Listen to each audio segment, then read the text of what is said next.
Imagine discovering that everything you believe about family safety might be a cruel illusion, that the real danger could be inside your home, in the very people you trust the most. Does it seem impossible?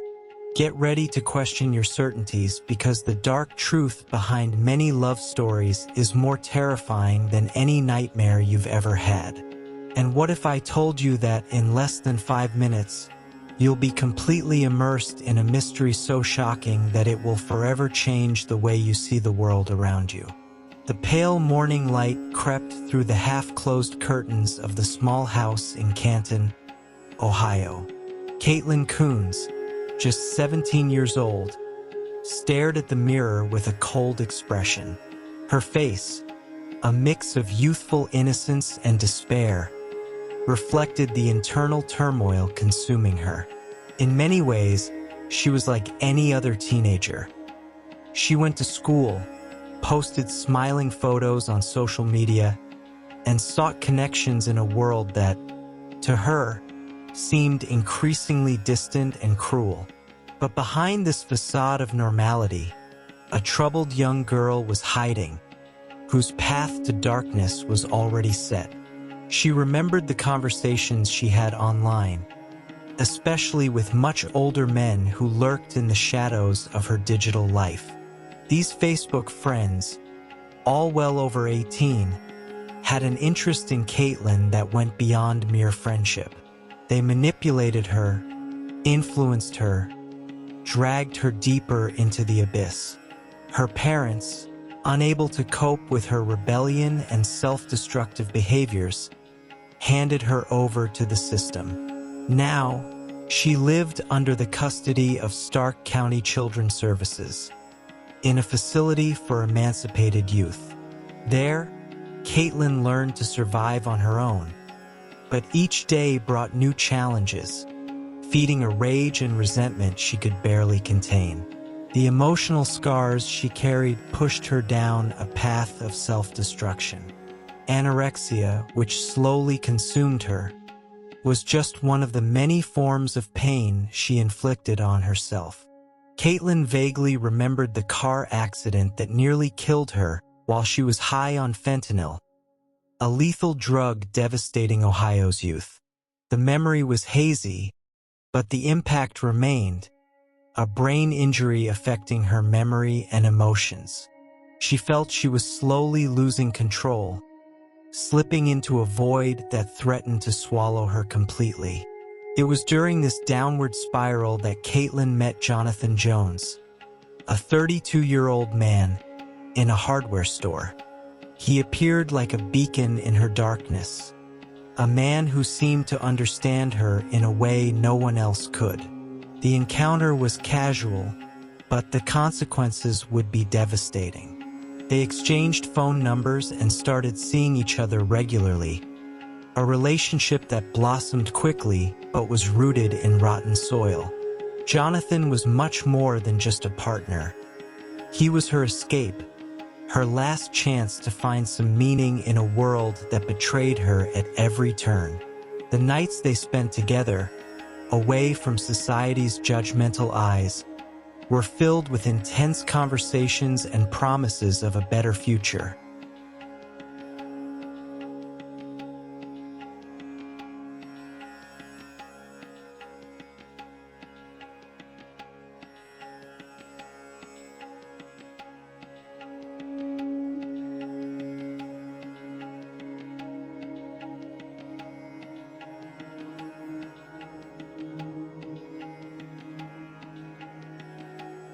Welcome to Spooky Stories.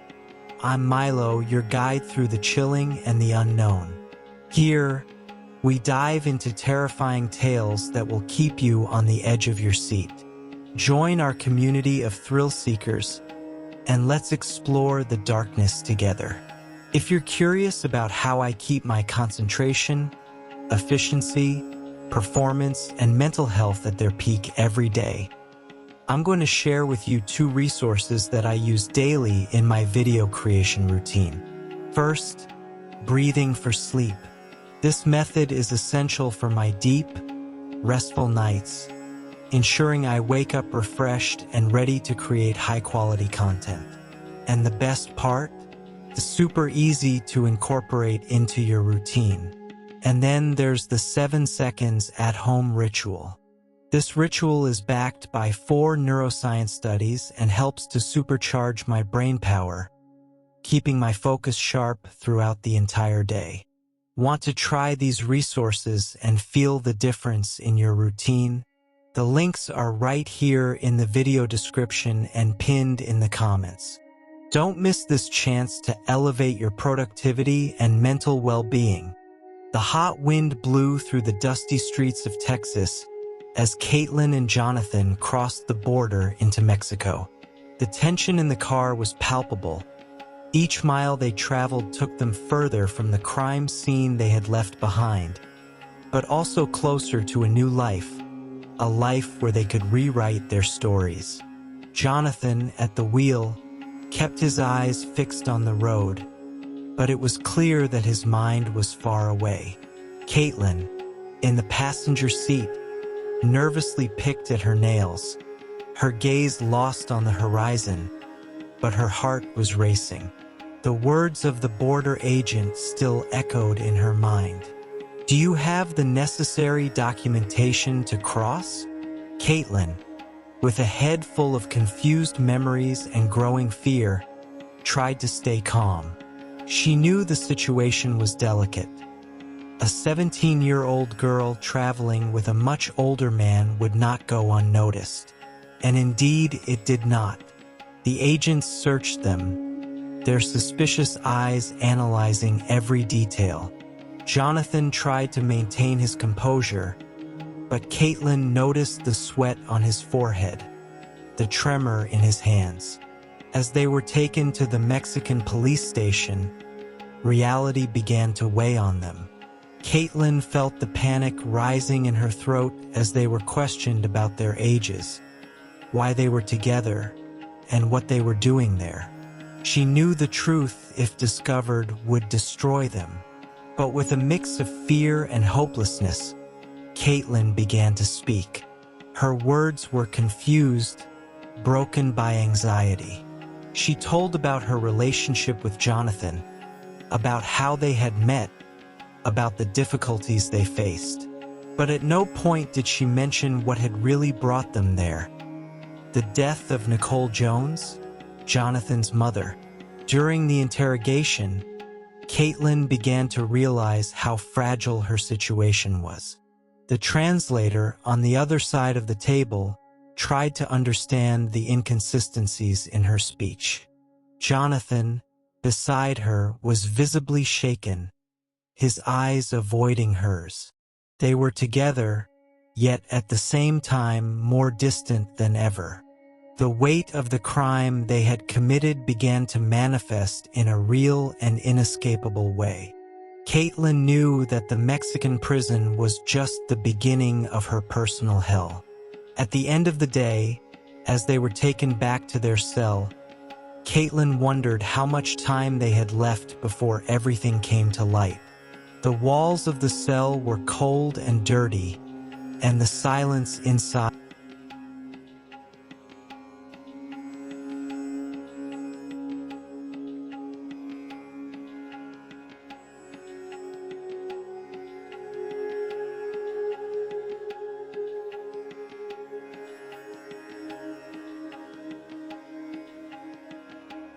Days had passed since Caitlin and Jonathan were detained, and time seemed to drag on in confinement. The heat was suffocating, the hours endless, and the uncertainty gnawed at their minds. The interrogations had become routine, a macabre dance between lies and partial truths. Caitlin knew they were being watched, that every word spoken could be used against them.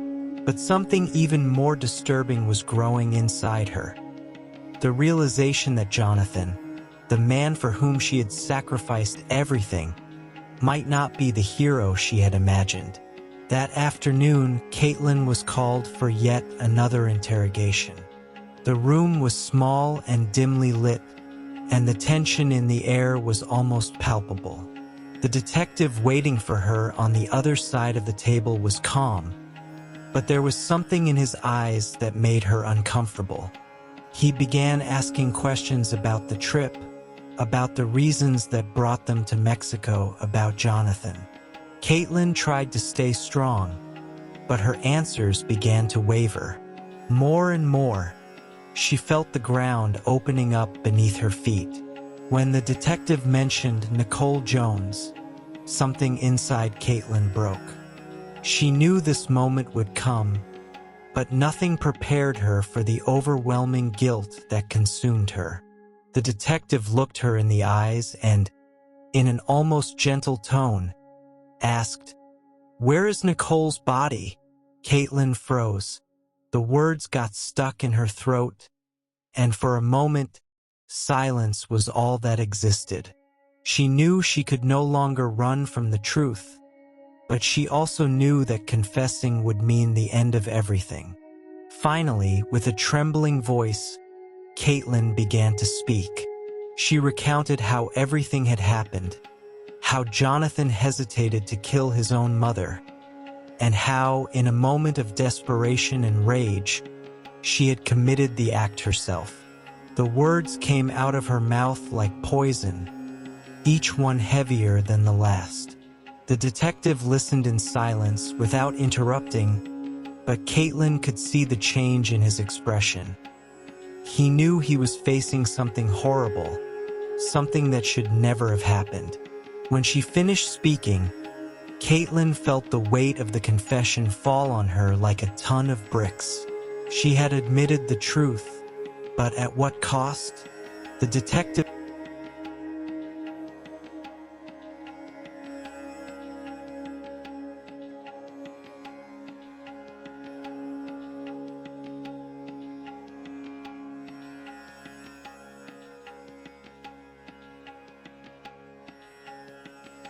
Caitlin's breathing was heavy as she sat on the edge of the bed in silence, feeling the weight of her imminent decision. The house was engulfed in an unsettling silence, interrupted only by the ticking of the clock on the wall. Jonathan was in the next room, smoking a cigarette, seemingly unaware of what was about to happen. But Caitlin knew there was no turning back. She had already decided. Nicole Jones, Jonathan's mother, had to die. The motive was clear in her mind, though distorted by the intense emotions consuming her. Nicole, with her constant presence and control over Jonathan, represented a threat to the relationship Caitlin fought so hard to maintain. She felt that Nicole was determined to separate them, to destroy the only bond that kept her connected to something in this world. The frustration, fueled by weeks of conflict and resentment, had turned into hatred. And now that hatred demanded a sacrifice. Caitlin knew that Jonathan would never have the courage to do what needed to be done. He was weak, wavering, and, in his words, still clung to the hope that his mother would change her mind. But Caitlin saw things clearly. Nicole would never change, never leave them alone. So she made the decision for both of them. That night, she approached Jonathan and, with a frightening coldness, gave him an ultimatum. Either he killed his own mother or she would do it. Jonathan looked at her in shock, his eyes revealing deep fear. He tried to argue, to plead, but Caitlin was determined. When he refused, she did not hesitate. She got up, walked to the kitchen, and grabbed a stone she had stored there days before, knowing the moment would come. Her mind was in a state of morbid clarity as she headed to Nicole's room. Nicole was distracted, her head buried in the refrigerator, probably looking for something for dinner. She didn't notice Caitlin's presence until it was too late. With a quick, determined movement, Caitlin grabbed her from behind, locking Nicole's neck in a firm arm. while with the other hand she pressed the stone against the woman's head. Nicole tried to fight back, but Caitlin's strength, fueled by hatred and adrenaline, was overwhelming. As Nicole gasped, struggling to breathe, Caitlin felt a strange sense of power. She squeezed harder, feeling the life drain from the woman in her arms.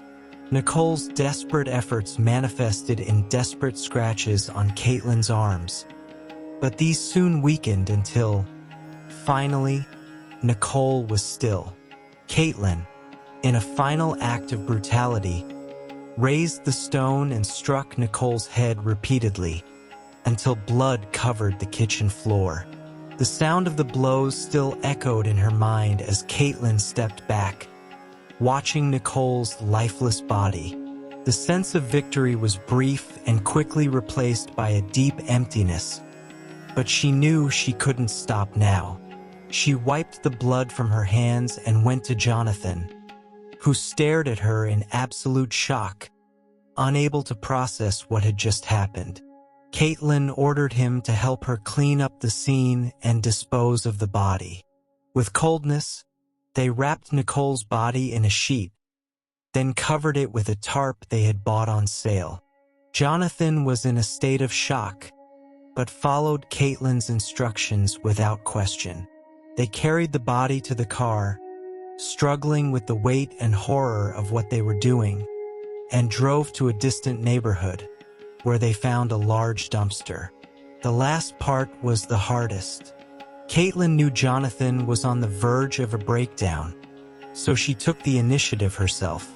With great effort, she lifted the body and pushed it into the dumpster.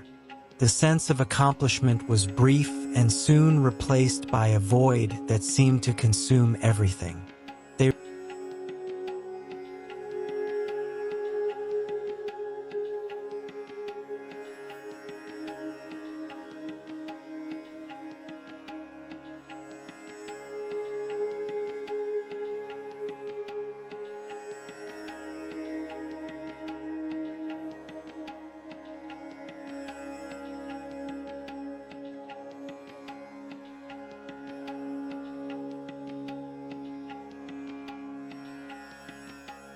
The news of Caitlin and Jonathan's arrest spread quickly across Ohio.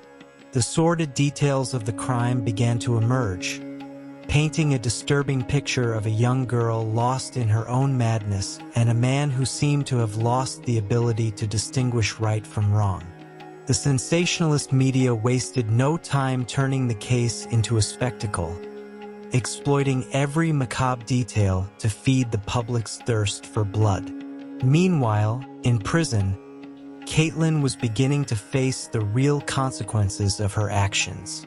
The cell was small, suffocating, and each passing day felt like an eternity. The other inmates looked at her with curiosity and disdain, whispering among themselves about the girl who killed her own mother-in-law. Caitlin had become a figure of fascination and horror, and she knew this was just the beginning of a long nightmare. Jonathan, on the other hand, was dealing with his own internal torment. He spent sleepless nights, replaying the moment his mother died, the sound of her skull cracking under the stone, the smell of blood that permeated the house. He wanted to believe he had been forced into this, that Caitlin had manipulated him, but deep down, he knew he was equally guilty. He didn't stop her. He did nothing to prevent the horror that unfolded before his eyes. The two were separated in prison, but the bond between them was still strong, fueled by guilt, fear, and a strange emotional dependency. Jonathan knew his life was over, but somehow it didn't matter as much as the loss of Caitlin.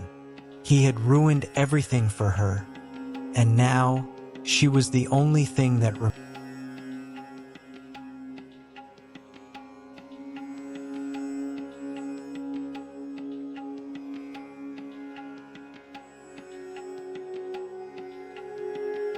The trial of Caitlin and Jonathan was approaching, and the tension was palpable. The courtroom was packed with reporters, onlookers, and members of Nicole's family, all eagerly awaiting to see what would happen. Caitlin, now 18, looked like a shadow of her former self. Her appearance was pale, her eyes sunken, but there was a cold determination in her gaze. Jonathan, on the other hand, looked resigned, as if he already knew his fate was sealed. When Caitlin took the witness stand, silence fell over the courtroom. She told her story, emotionless, as if she were recounting events from a life that was no longer hers. She described the crime in chilling detail, without hesitation, without asking for forgiveness.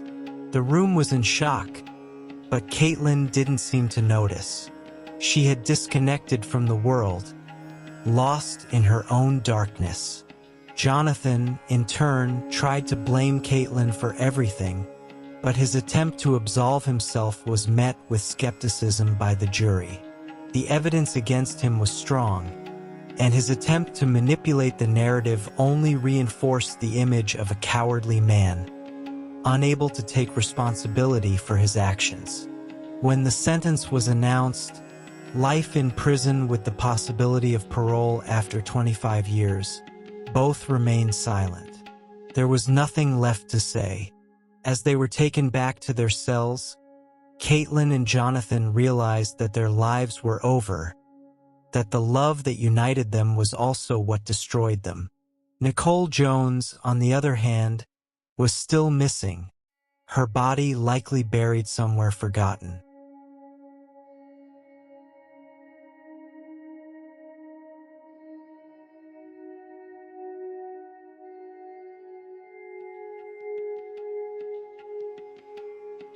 Now that you know the dark side of what can lurk in seemingly normal relationships and homes, how will you use this knowledge? Will you continue ignoring the signs? Or will you start looking around with a new perspective? Do you really know the people around you? The choice to change your life and protect yourself from the unexpected is in your hands. If you want to keep uncovering mysteries and discovering truths that few have the courage to face, subscribe now to the Spooky Stories channel and activate notifications. That way, you'll ensure you're never caught off guard by the unknown again.